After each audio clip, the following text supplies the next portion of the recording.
बुधवार का दिन तो नीतीश ने जातीय जनगणना पर ऑल पार्टी मीटिंग के लिए रखा था। बीजेपी बैठक में भी आई, लेकिन इस बैठक से दूर कटिहार में बीजेपी की अपनी बैठक ज्यादा सुर्खियों में छा गई। कंट्रोवर्सी किंग और आक्रामक हिंदुत्व के पोस्टर बॉय केंद्रीय मंत्री गिरिराज सिंह के बयानों ने बिहार की राजनीति में नई हलचल पैदा कर दी। अब गिरिराज सिंह ने कास्ट सेंसस पर बैठक के दिन को ही चुना और बिहार में अल्पसंख्यक और रोहिंग्यास की गिनती का मुद्दा उठा दिया। यानी कि कास्ट सेंसस हो तो हो, साथ ही साथ रोहिंग्यास की भी गिनती हो जाए। जातीय जनगणना से मुझे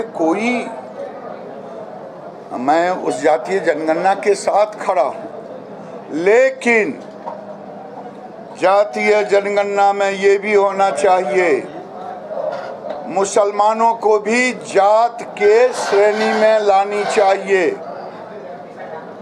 क्योंकि फायदा लेते हैं जातीय जनगणना में हो।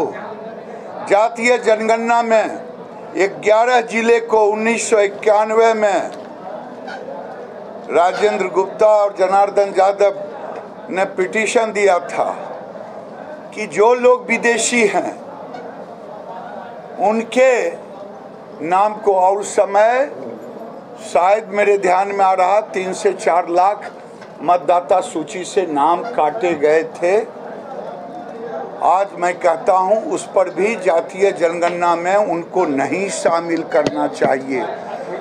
जो घुसपैठिए हैं राजनीतिक दृष्टि से भले जो कह लें, लेकिन जातीय जनगणना से उनको, चाहे रोहिंग्या हों, चाहे बांग्लादेशी घुसपैठिए हों, चाहे 1991-92 में निकाले गए जो हैं, उनके परिवार को भी उस जातीय जनगणना में नहीं शामिल करना चाहिए। गिरिराज सिंह यही नहीं रुकते हैं, बल्कि अब तो वो अल्पसंख्यक शब्द को हटा देने के पक्ष में भी अपनी आवाज बुलंद करते सुनाई दिए। लेकिन अब समय आ गया है कि देश में अल्पसंख्यक पर पुनर्विचार होनी चाहिए, कि देश में अल्पसंख्यक की परिभाषा को पुनर्विचारित करने की जरूरत है। जब मदनी खुद कह रहे हैं कि मैं तो अब अल्पसंख्यक नहीं हूं, तो अल्पसंख्यक शब्द को हटा देनी चाहिए। अब बीजेपी की बैठक में यह भी साफ हो गया कि बीजेपी किसी भी कीमत पर अपने सांस्कृतिक राष्ट्रवाद को नहीं छोड़ेगी। यानी कि बिल्कुल साफ है कि बीजेपी और गिरिराज सिंह पूरी तरह से आक्रामक हिंदुत्व को बिहार में आगे बढ़ाएंगे। तो ऐसे में जातीय जनगणना का क्या होगा, ये कहना फिलहाल थोड़ा मुश्किल है। हालांकि देखिए, आज की बैठक में बीजेपी समेत 9 पार्टियां शामिल जरूर हुई थी। प्रस्ताव भी पास हुआ। अब बीजेपी के हिंदुत्व पॉलिटिक्स को लेकर नीतीश और तेजस्वी का कास्ट सेंसस पर आगे बढ़ना तो तय है, बिल्कुल सर्टेन। बीजेपी और बीजेपी के मंत्रियों का कैबिनेट मीटिंग में रुख और उसको लेकर सवाल और संशय जरूर रहेगा। पर विचार विमर्श करने के लिए और आज सर्वसम्मति से सब लोगों ने अपनी बात रख दी, उसका सर्वसम्मति से ये निर्णय हो गया कि बिहार में जाति आधारित गणना की जाएगी। हर लोगों के बारे में पूरी जानकारी ली जाएगी और इसके लिए बड़े पैमाने पर और तेजी से काम किया जाएगा। और इसके लिए राज्य सरकार की तरफ से जितने लोगों को इस काम में, इस गणना में लगाया जाएगा, उनकी सबसे पहले एक ट्रेनिंग करा दी जाएगी। और जो कुछ भी किया जाएगा, आज जो बातचीत हुई है, इसी के आधार पर बहुत जल्दी कैबिनेट का निर्णय होगा, क्योंकि इस काम को करने के लिए राज्य सरकार को इस काम को करना है, तो कैबिनेट का एक निर्णय होगा। और इस काम के लिए आप जानते हैं पैसे की जरूरत पड़ेगी, तो उसका भी प्रबंध कर देना पड़ेगा।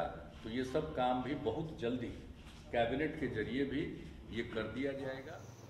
दरअसल नीतीश और तेजस्वी दोनों को यह पता है कि बीजेपी अपने हिंदुत्व, लाभार्थी और सामाजिक समीकरण के बल पर बिहार में अपना झंडा खुद फहराना चाहती हैं, आज नहीं तो कल, लेकिन बहुत जल्द।